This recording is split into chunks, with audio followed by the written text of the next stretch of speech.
What is going on, Pats Nation? You guys already know who it is. Patriots Global here, back with another video. And in this one, I want to try something new. I want to try a potential new series where at the end of each season, I'm going to go down a list of my own awards and tell you guys who, in my own opinion, won those awards, such as MVP, Offensive Player of the Year, Defensive Player of the Year, Most Underrated. Those are some of the categories that we have, and this is something I've never done before, but this is something that I want to start doing. I actually wanted to do a mid-seasons award video for the Patriots, but unfortunately, I never got around to it. So depending how well this video does, this will be a new yearly addition to some of my series videos that I do. And if you guys really like this video, then of course, I will also start doing a mid-season video awards just like this one.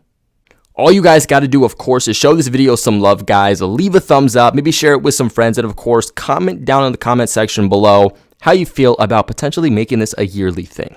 I want to start off here with MVP, and this one is going to be a little controversial, but I feel like everybody knows exactly who you think I'm going to say. And that's why I wanted to switch this up a little bit. I don't just want to have the exact same opinion as everybody else. So for MVP, I took it a little bit different. You can probably see on the screen who that is. It's going to be Marcus Jones, the rookie. And there were quite a few candidates actually for this position for me. Whether that was Matthew Judon, whether it was easily like Ramondre Stevenson, the reason that overall I picked somebody like Marcus Jones is because I really look at that title, Most Valuable Player. Marcus Jones significantly helped out the Patriots in really half a season because he was not given that role till the second half of the season. That first half of the season, he was still learning. You know what I'm saying? They were still giving that job to somebody like Miles Bryant, Jabril Peppers. Marcus Jones was not ready for that title, according to Bill Belichick, which is why he did not get that role till about halfway through the season. And then he kind of just comes on randomly, and he comes on strong here for New England. He gives them a spark on offense. He starts playing key defensive snaps and makes plays while also playing a key special teams role for the Patriots. And let me tell you, when the Patriots didn't have Marcus Jones there, I think it was like the last week or two there, as he was dealing with a concussion, it was very noticeable. And really the reason that, again, I'm picking somebody like Marcus Jones over somebody like Ramondre Stevenson, who really just was the Patriots offense, or Matthew Judon, who I don't want to say was the Patriots defense because there was a lot of those guys, but made just a key contribution to where this defense would not have been what it was if Judon wasn't there. But it's because it's that same case here for Marcus Jones, and he's a rookie, so he's only going to get better. And it's the fact that in all three phases, this man made a difference. And again, in half a year, because he didn't start the first half, this man finished his season, his rookie season, as an all-pro punt returner. Marcus Jones is also the first player since, believe this, Deion Sanders. He's the first player since Deion Sanders to have a touchdown defensively, offensively, and on special teams. Now, Marcus Jones may or may not overall be a lockdown corner in the NFL. But with what he can do in each and every single phase, and the fact that against the Raiders, against one of the best wide receivers in the NFL, in Davante Adams, he was able to hold him for less than 60 yards. Against the Patriots' first matchup against the Buffalo Bills, Marcus Jones finished with a total of 2 targets for 2 receptions, 51 yards, averaging 25 yards per reception, and 1 touchdown. The following week against Arizona, 1 reception for 1 target on 12 yards, 0 touchdowns. And then against the Cincinnati Bengals, he was targeted 1 time for 15 yards and 0 touchdowns. He also defensively finished with 2 interceptions, with one of them being a pick six. It seems like in his rookie year, when the Patriots needed a play, Marcus Jones was the guy one of the guys who was able to provide that for the Patriots. And again, because of all 3 phases, him being able to contribute there, I had to give him the most valuable player. So now that I spent almost 5 minutes talking about one category, we're going to try to run through these a little bit quicker here. Offensive Player of the Year, this was a no-brainer. I was literally writing down Offensive Player of the Year. and I had already written down Ramondre Stevenson. I mean, it was that easy for me. Like I said earlier in this video, Ramondre Stevenson was the New England Patriots offense, and when he was not there, the Patriots offense struggled heavily. There really wasn't much of anything that you could rely on with the Patriots offense, whether that was Mac Jones, whether that was the offensive line keeping Mac Jones upright or just providing holes for the running backs, or even that was the wide receivers and tight ends getting open in order to make plays, or just as simple as catching the ball and not fumbling. There was one guy, though, that we could rely on, and that was Ramondre Stevenson. And without Ramondre, New England would have been in a much worse position than they ended up being in, because somehow, despite having no offense besides Ramondre, New England still ended up winning 8 games. And again, that is heavily due on Ramondre. And the thing is, too, I think Ramondre knew that the Patriots were relying on him. So that's when, later on in the season, when he ended up getting injured, he was dealing with an ankle injury. He could not leave. He couldn't miss a game. He couldn't miss multiple games because the guy behind him, in Damian Harris, was banged up all year and couldn't play. So really, everything was relying on Ramondre, which is also part of why a little bit later on in the season, like right towards the last few weeks, he kind of seemed like he was dying down a little bit. He had that big fumble against the Cincinnati Bengals that really sealed that fate that lost us the game. But he's the first player since 2016, which was LeGarrette Blount, that the New England Patriots have had a running back rush for 1,000 yards or more in one season. Now, Ramondre finished with a total of 1,040 rushing yards, somehow only 5 touchdowns on the ground, which was very surprising despite those numbers, with 210 rush attempts, averaging 5 yards per attempt. Absolutely absurd. Now, even in the receiving game, this man made himself known. I mean, I cannot count how many times Ramondre Stevenson had one-handed catches. I just can't believe it. He finished with a total of 88 targets with 69 receptions for a total of 421 yards. That's more than most Patriots receivers, averaging 6.1 yard per reception and 1 receiving touchdown. Now, how much yards did he finish at the end of the day between his receiving and rushing yards combined? He put up a total of 1,461 yards there for New England. Now, between those rushing statistics and those receiving statistics combined, we have not seen a running back as productive as Ramondre since Corey Dillon.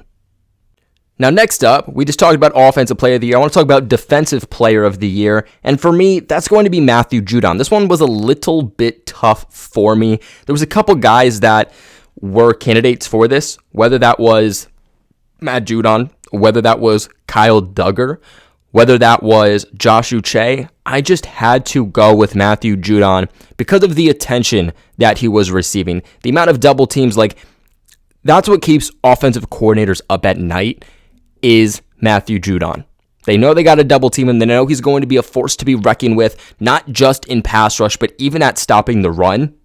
And it's because of the consistency and just the straight dominance of Matthew Judon that was able to open up really the entirety of the Patriots' defensive line and pass rush, which really helped break out Josh Uche. Now, according to PFF, the Patriots, PFF has Matthew Judon ranked as their 33rd best edge rusher, with Dietrich Wise and Josh Uche above, which I think is just absolutely absurd. But Matthew Judon, for 2 straight seasons, has had himself in the Defensive Player of the Year conversation. This year, even much more closer than it was last year, because of just how consistent he was this year compared to last year. And he almost finished with the most sacks in the National Football League, and almost actually set a new record in Patriots franchise history for sacks in one season. Only had to get about 2.5 more. But was really just tight neck and neck between Nick Bosa, and Matthew Judon for most sacks. And again, just last couple of weeks there, the Patriots were playing some dominant quarterbacks, some dominant offensive lines, and Judon just wasn't able to get that job done ultimately, but nonetheless just had a terrific season for the Pats. He might not have gotten Defensive Player of the Year. He might not have set a new franchise history record for the New England Patriots, but he at least set himself a new record, as this is the most sacks that he has ever had in his entire career. Last year, he actually set a record for himself in that same category. Last year with New England, he put up 12.5 sacks.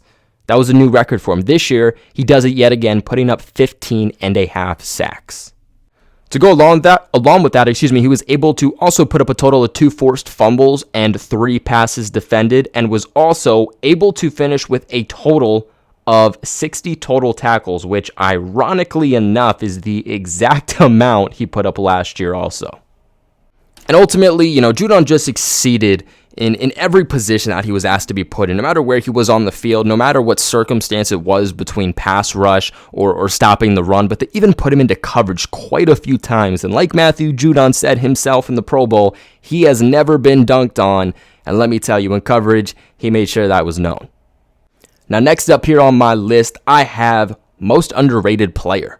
My most underrated player that no one talked about, which in this circumstance is actually probably a good thing.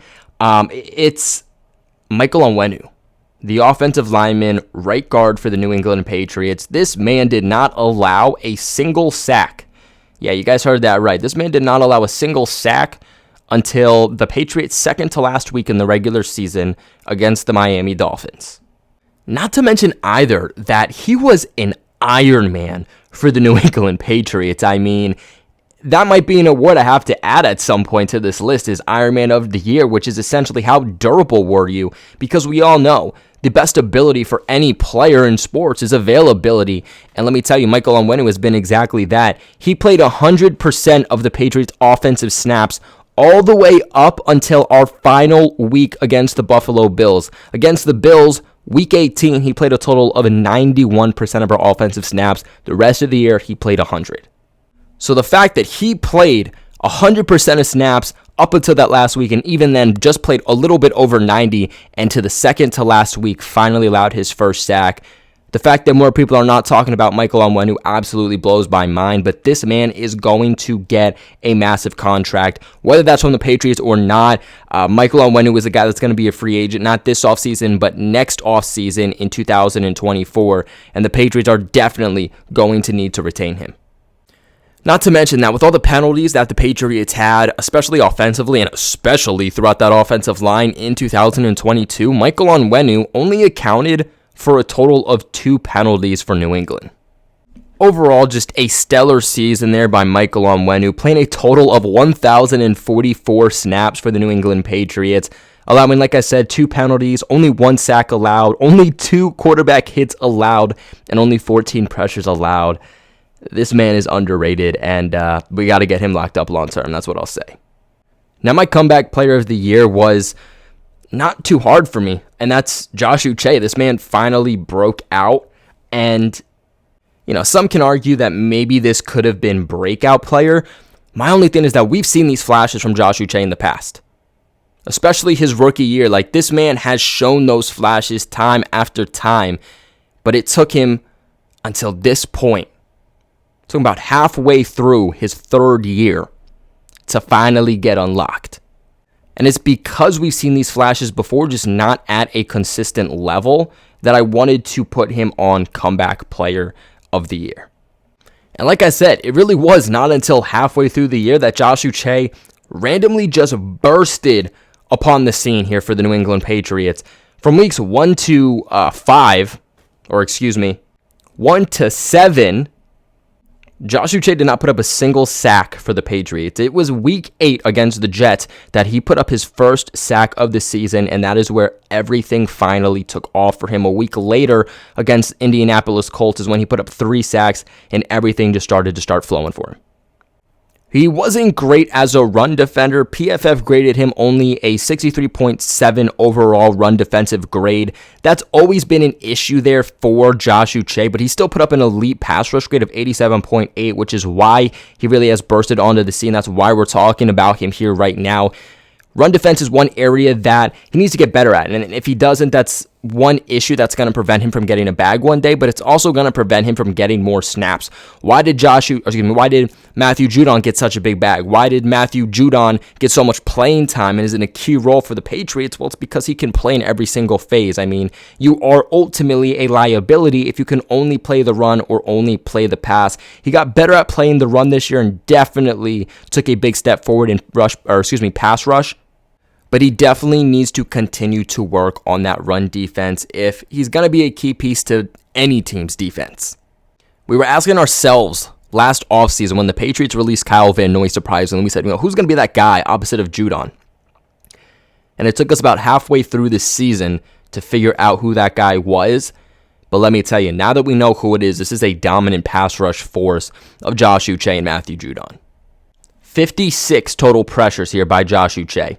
3 quarterback hits, 41 hurries, 12 sacks, 19 stops, 2 forced fumbles, and 15 total tackles. Now, next up on this list is going to be biggest offensive disappointment.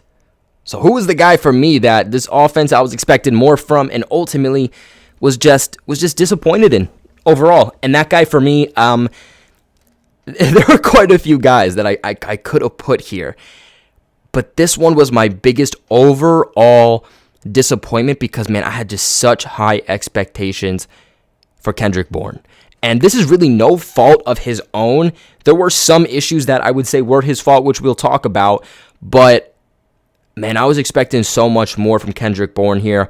When I was doing a offseason preview video for Bleacher Report, I said in a very confident but maybe hot take at the time that Kendrick Bourne was going to lead the Patriots in receiving yards, and he didn't even finish second or third for the Patriots in receiving yards. Now, believe it or not, he still didn't have a bad season by any means. He still put up pretty fair statistical numbers, just nowhere near what they were last year, nowhere near what we expected from a second-year leap with the Pats. Last year in 2021, he put up 800 yards and 5 touchdowns, averaging 14.5 yards per reception. But this year, he put up only 434 yards, averaging 12.4 yards per reception and 1 touchdown. A lot of these statistics, of course, coming from that game late in the season against the Cincinnati Bengals, where the Patriots were really just dealing with mega injuries that forced Matt Patricia into playing Kendrick Bourne in a starting role. I mean, his targets dropped off significantly. His receptions dropped off pretty significantly too.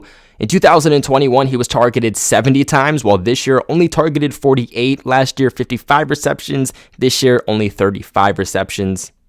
Now, last year, the Patriots used him on 52% of their offensive snaps, which I think is too low for him last year. This year, he played 44. Now, you're going to say, well, Patriots Global, I thought it would be much more of a drop-off. And what you have to understand is, even if he was on the field, the problem is that they weren't throwing him the ball and they weren't getting him into Mac Jones reads. And if you know anything about football, you know that there's certain reads on each play. You practice plays in practice, but you go through your reads. Okay, Devontae Parker is going to be your 1. Then you have Jacoby Myers is going to be your 2. Now you're going to have Tyquan Thornton be your 3. You're going to have Kendrick Bourne be your 4. And the problem, too, is that, early on in the season, you had a practice squad guy that you were promoting each week in Lil Jordan Humphrey, who was getting more targets, more playing time overall, more snaps each week than Kendrick Bourne was, and that was ultimately the issue. They were just purposely not getting him involved. He's going to be in contract year for the Patriots. He wants to stick around. Despite everything, he's kept a smile on his face. He loves it in New England, and he's made that evident even this offseason, saying he doesn't want to be traded and he wants to stick around here. We don't deserve Kendrick Bourne. Just point blank. Do us a favor. Do yourself a favor and get this guy involved. Let's get him signed up long term. He's not a wide receiver 1.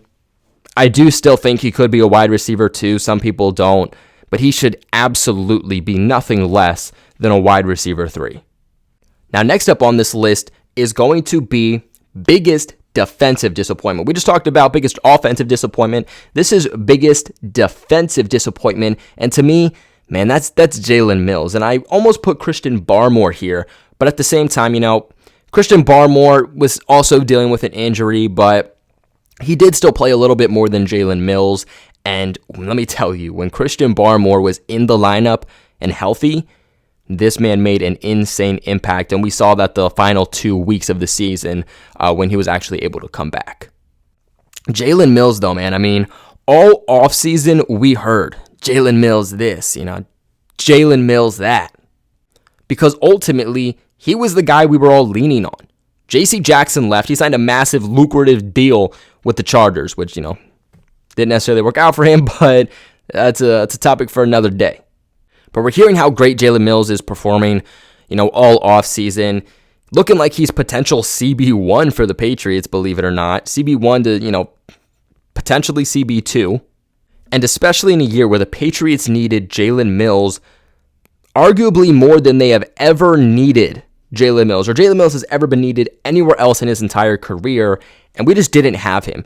And it also doesn't just come from a depth standpoint or a talent standpoint, but the Patriots also needed height at perimeter cornerback, and they didn't have that. And those were some of the issues for the Patriots.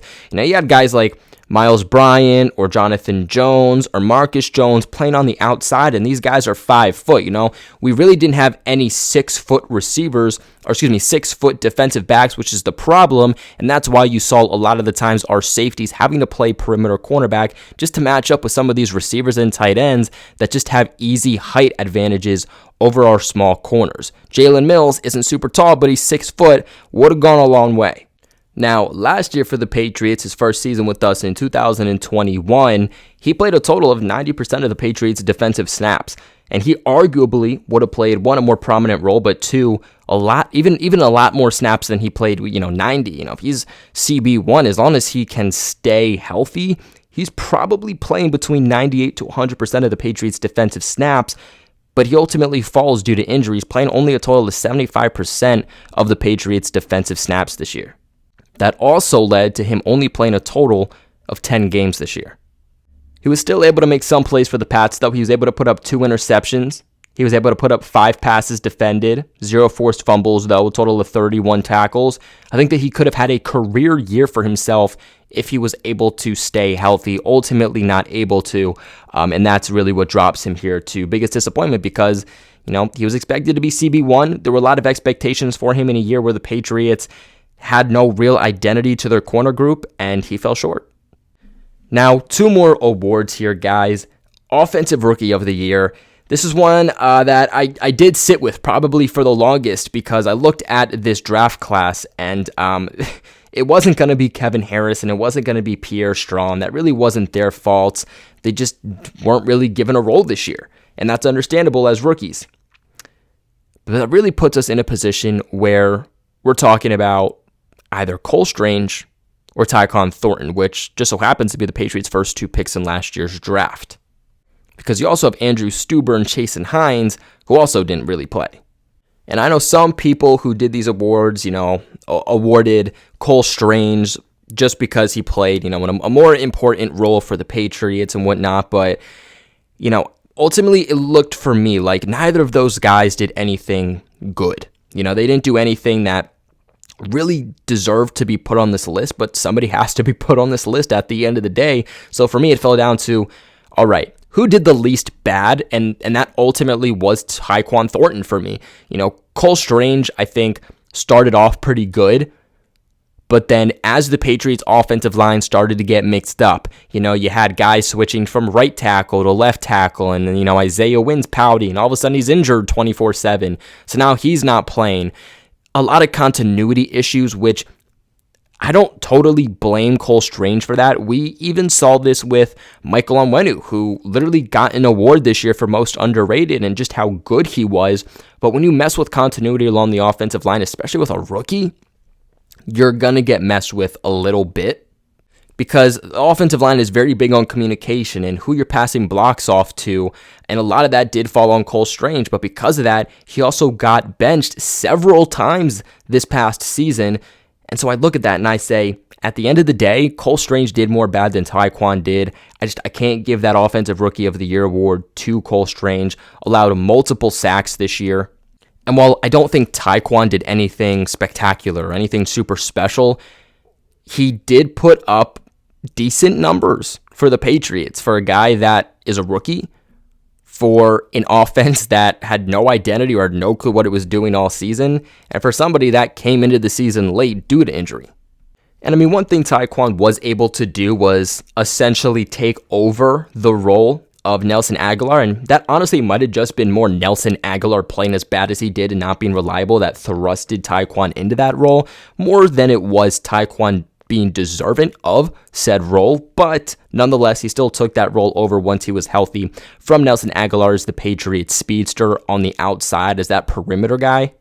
And I mean, in one season, Tyquan did do more than we saw really ever from N'Keal Harry here. In his first year, he played a total of 11 games here in New England. He was targeted a total of 45 times, and that's the number that really gets me.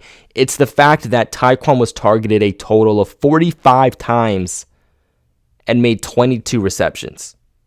He put up a total of 247 yards, averaging 11.2 yards per reception and 2 touchdowns, only a long reception of 29 yards, with the fastest guy on your team. And let me see, it was the 4th fastest since 2006 at the combine. You expected a little bit more there with that speed. They did some end arounds with him. I think they can still get a little bit more creative with Tyquan Thornton, which I'm excited to see here with Bill O'Brien. But again, with that speed and him essentially being your speedster and the fastest guy on your team, he was only averaging 11.2 yards, which you'd expect to see better from. And ultimately just, you'd still like to see that number a bit higher for just, 22 receptions and only 247 yards. I think he also did show a lot of rookie moments, which, hey, it happens. He's still learning. He was praised during the offseason just with how smart he was, so I do have to give him that 100%, and I did see that at times, but there were a lot of rookie moments, him just running the wrong routes or just not being on the same page or just easy things that he should have done that he has to learn at the NFL level. But like I said, he's a really smart guy, and I'm excited to see what he can do under a real offense next year. Now, last one on this list is going to be Defensive Rookie of the Year. This was Jack Jones. I didn't want to put Marcus Jones on this list because I made him MVP already. My big thing with these is I really didn't want to double players into awards unless they were just truly deserving of that. But it's really no secret. It was really just between Jack Jones or Marcus Jones, and I wouldn't fault you if you picked one over the other. But like I said, picked Marcus before, wanted to put Jack here. And I mean, Jack Jones, man, I didn't like the pick at the time just because he was someone who had a lot of personality and just coverage issues. But man, he showed out, and I'm happy that he was able to prove me wrong. I did mock him to the Patriots before, just later than the Patriots ultimately picked him in the 4th round.